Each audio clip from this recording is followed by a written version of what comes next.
Gold trusted gold buyers మీరు తాకట్టు పెట్టిన బంగారాన్ని విడిపించి ఈ రోజు ఉన్న మార్కెట్ ధరకు కొనబడను. నాకు తెలిసి మన తెలుగు ఇండస్ట్రీలో ఆ ఏజ్ గ్రూప్లో అద్భుతమైన నటుడు.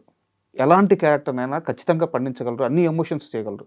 బట్ ఆయన్ని ఒక్క సినిమాలో ఒక వేషం వేశారని చెప్పి ఇప్పటికీ అలాంటి వేషాలని అడుగుతుంటే ఆయన కెరీరే ఈరోజు ఆల్మోస్ట్ డేంజర్లో పడింది. మీ విషయంలో కూడా అదే జరిగింది. చాలా సంవత్సరాలు పట్టింది దాటడానికి. ఎందుకు మన మేకర్స్ ఒక నటుడిలో ఒక ముద్ర వేసేసి అలా పెట్టేస్తున్నారు? ఇప్పుడు మీరన్న సోను సూద్ లాంటి క్యారెక్టర్ రావాలంటే అన్ని షేడ్స్ బయట చూపించే క్యారెక్టర్ రావాలి, అవకాశాలు రావాలి. ఆ పరిస్థితి ఉందా ఇండస్ట్రీలో ఇప్పుడు? ఎందుకు అలా ఉంది అని అంటే, మనం స్క్రీన్ మీద ఒకరిని చూస్తాం, ఒక క్యారెక్టర్ని చూస్తాం కదా. స్క్రీన్ మీద ఇప్పుడు ఒక హారర్ కామెడీ వస్తుంది స్క్రీన్ మీద. ఆ హారర్ కామెడీ హిట్ అయింది అనుకో, ఆ టైంలో ఎలాంటి సినిమాలు వస్తాయి? హారర్ కామెడీ సినిమాలు వస్తాయి, అన్ని హారర్ కామెడీలో వస్తాయి. ఓకే, అంటే ఈజీ టు రైట్. అది పని అయింది కాబట్టి, అది వర్కౌట్ అయింది కాబట్టి అది ఈజీ టు రైట్ అనమాట. అది చూసి రెఫరెన్స్ తో రాసుకోవడం ఈజీ.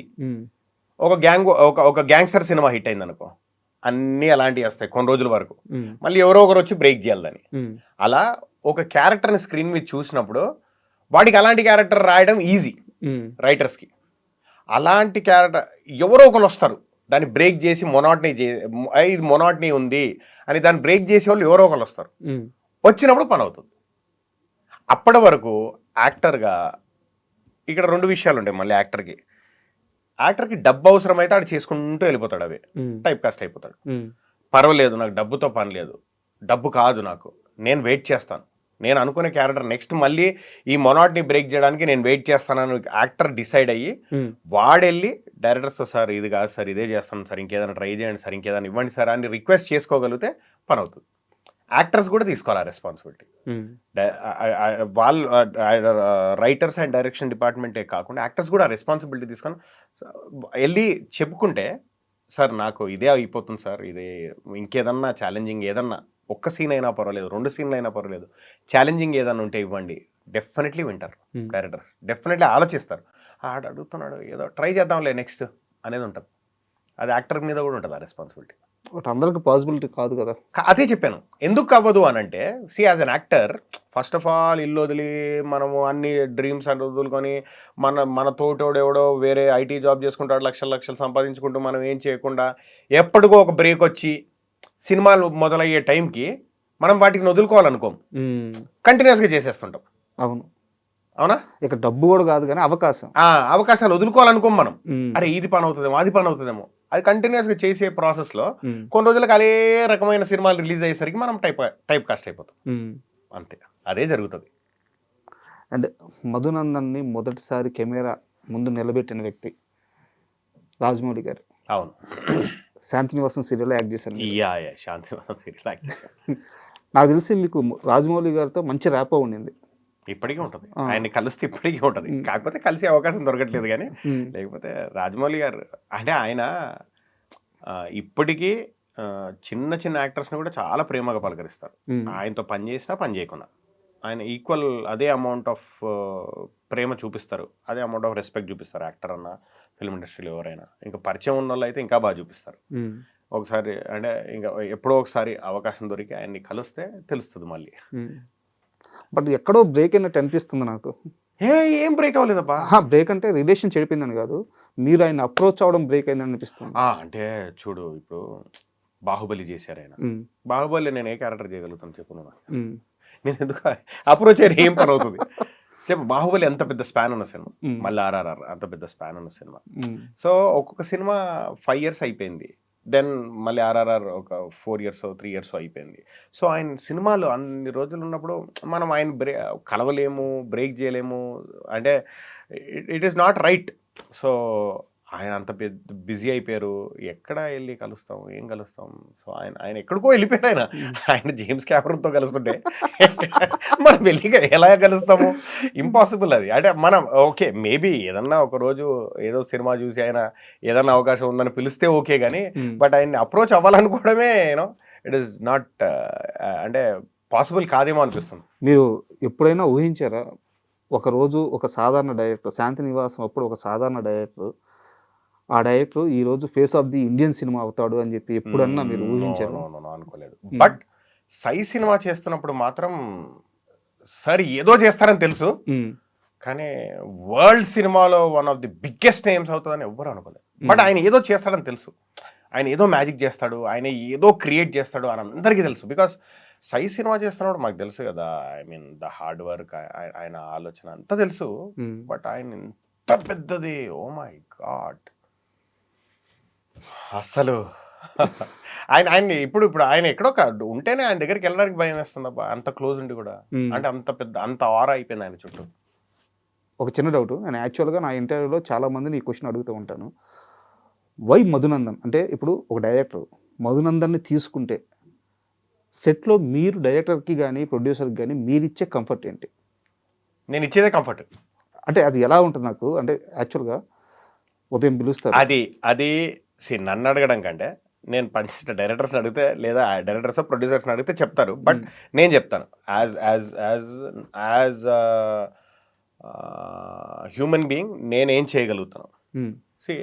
నేను ఒకటి నమ్ముతాను, ఒక సినిమా నేను యూజువలీ అంటే ఎక్కువ రోజులు చేసే సినిమాలు ఎక్కువ ఉన్నాయి నా కెరీర్లో.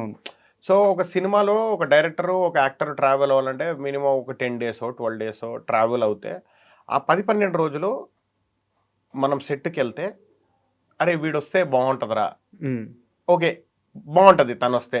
ఎందుకంటే ఆ 10-12 రోజులు సెట్లో ఎన్విరాన్మెంట్ చాలా ఇంపార్టెంట్. మనం సెట్కి వెళ్ళి మనము నటన పరంగా మనం ఎంత కాంట్రిబ్యూట్ చేస్తామో పక్కన పెడితే, అది మన ప్రీవియస్ సినిమాలు చూసి వాళ్ళ డైరెక్టర్లు ఒక పలానా చేస్తాడులే నేను చేయించుకుంటాను అన్న కాన్ఫిడెన్స్ ఉంటుంది డైరెక్టర్లకి. ఓకే, బట్ అదర్వైజ్ సెట్లో ఒక 60-70 మందో 100 మందో పని చేస్తూ ఉంటారు.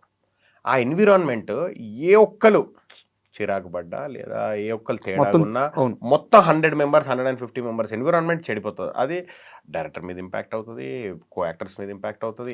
అలా జరగకుండా మనం వెళ్ళిన సెట్లోకి హ్యాపీ ఎన్విరాన్మెంట్, ఉన్న ఎన్విరాన్మెంట్ని చెడగొట్టుకుంటే చాలు. మనం పెద్ద వెళ్ళి హ్యాపీ ఎన్విరాన్మెంట్ క్రియేట్ చేయకున్నా పర్లేదు, ఉన్న ఎన్విరాన్మెంట్ని చెడగొట్టుకుంటే చాలు. అది మాత్రం 100% నా నుంచి ఎప్పటికీ జరగదు. అది వెళ్ళావా, మన పని ఆయన చెప్పింది చేసామా, ఏదన్నా అవసరం అయితే. మా గురుగారు తేజ గారు, ఓకే తేజ సార్ నా గురుగారు, ఆయన ఒకటే చెప్తారు ఎప్పుడైనా, నీకు అంటే చెప్తారు కాదు, బిగినింగ్లో ఆయన సినిమాల్లో ఒక 2-3 సినిమాలు కంటిన్యూస్గా చేశాను కాబట్టి బాగా ఆయన నుంచి నేర్చుకున్నది, నీకు వచ్చిన పని కంటే కొంచెం ఎక్కువ కాంట్రిబ్యూట్ చేయి. ఓకే, ఫర్ ఎగ్జాంపుల్ నీకు యాక్టింగే వచ్చు, బట్ కాంట్రిబ్యూట్ మోర్. సెట్లో హెల్ప్ చేయడమో, డైరెక్షన్ డిపార్ట్మెంట్కి హెల్ప్ చేయడమో, ఏదో ఒకటి నువ్వు కాంట్రిబ్యూట్ ఎక్కువ చేస్తే ఆటోమేటిక్ నీ వాల్యూ పెరుగుతుంది. అండ్ వచ్చిన ప్రతి సినిమా చెయ్యి, ప్రతి సినిమా చిన్నది పెద్దది ఇలా చూడకు. నీ క్యారెక్టర్ నచ్చితే ప్రతి సినిమా చెయ్యి, క్యారెక్టర్ నచ్చేట్టు చూసుకో, డబ్బు కోసం పని చేయకు. ఈ రెండు ఎప్పటికీ ఫాలో అవుతుంది. ఇంకేముంది, డైరెక్టర్కి కంఫర్ట్ ఇచ్చాను, ప్రొడ్యూసర్కి కంఫర్ట్ ఇచ్చాను, అయిపోయిందిగా.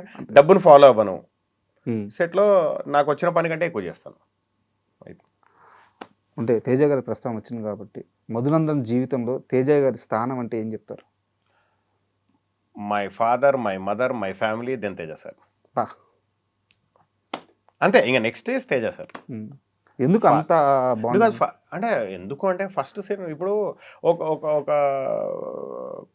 ఒక డైరెక్షన్ లేకుండా, ఒక ఎలా ప్రయత్నించాలో సినిమాలో తెలియకుండా ఒక ఇండస్ట్రీకి వెళ్దామని బయలుదేరినప్పుడు ఎవరో ఒకరు పిలిచి నీకు ఓకే వీళ్ళు ఉంది టాలెంట్, వీడికి ఒక అవకాశం ఇద్దామని అవకాశం ఇచ్చిన వాళ్ళే కదా గొప్పోళ్ళు.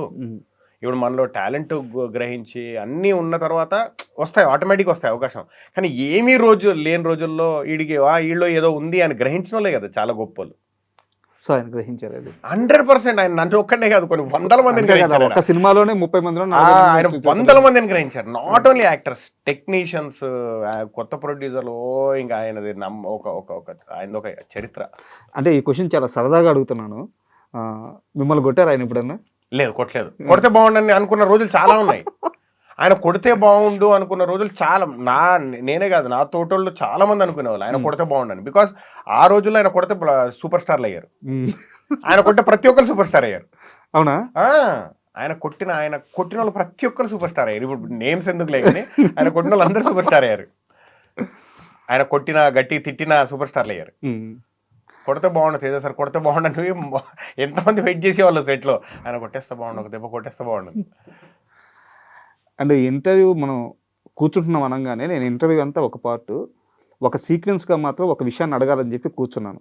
దీంట్లో నాకు మీలాగే ఫ్యాన్ మూమెంట్ ఉంది, మీ పైన ఒక అంటే మీరు మాట్లాడిన దాని మీద ఒక అభ్యంతరం ఉంది.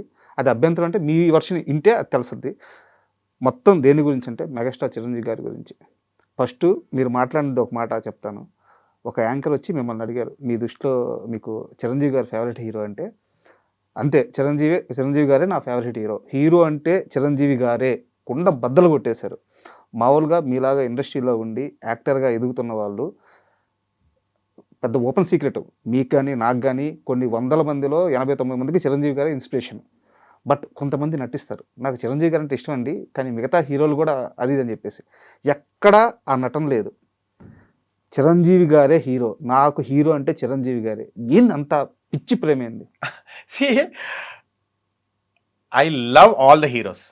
ఓకే, అందరు హీరోస్ నాకు చాలా ఇష్టం. ఒక్కొక్క హీరోది ఒక్కొక్క స్టైల్ ఉంటుంది. ఒక్కొక్క మన తెలుగు సినిమానే కాదు, వరల్డ్ సినిమాలో డిఫరెంట్ సినిమాలో డిఫరెంట్ ఆస్పెక్ట్స్కి ఒక్కొక్కరు ఇష్టం ఉంటారు మనకు. ఓకే, బట్ పుట్టినప్పటి నుంచి ఒక స్క్రీన్ మీద అపార్ట్ ఫ్రమ్ ఏమంటారు నార్మల్ మనుషుల్ని కాకుండా మనకు తెలియకుండా ఒక శక్తి ఉన్నది. ఆ శక్తి మనని ఎంటర్టైన్ చేస్తుంది. ఆ శక్తి కోసం మనం వెయిట్ చేస్తాము. ఆ శక్తి ఎప్పుడెప్పుడు టీవీలో కనపడుతుందా, స్క్రీన్ మీద కనపడుతుందా అని వెయిట్ చేస్తాము. అలాంటి మూమెంట్స్ అన్నీ ఎక్స్పీరియన్స్ చేసింది only because of megastar Chiranjeevi గారు. Simple. And for more videos, Please subscribe to iDream. Please subscribe to iDream. Please subscribe iDream. And please subscribe to iDream. For more videos, subscribe to iDream. please like, share and subscribe to the channel. Congratulations, iDream. Subscribe to iDream. Subscribe to iDream. So subscribe to iDream Media. iDream ki iDream team andarki huge congratulations. Please subscribe iDream Media. Please subscribe to iDream. Subscribe iDream. Please subscribe to iDream. iDream అంటే నా కళల ఛానల్ను subscribe చేసుకున్న నోరు తిరుగుతలేదు, మీరైతే గంట గుర్తు కొట్టండి. For more such videos, please subscribe to iDream.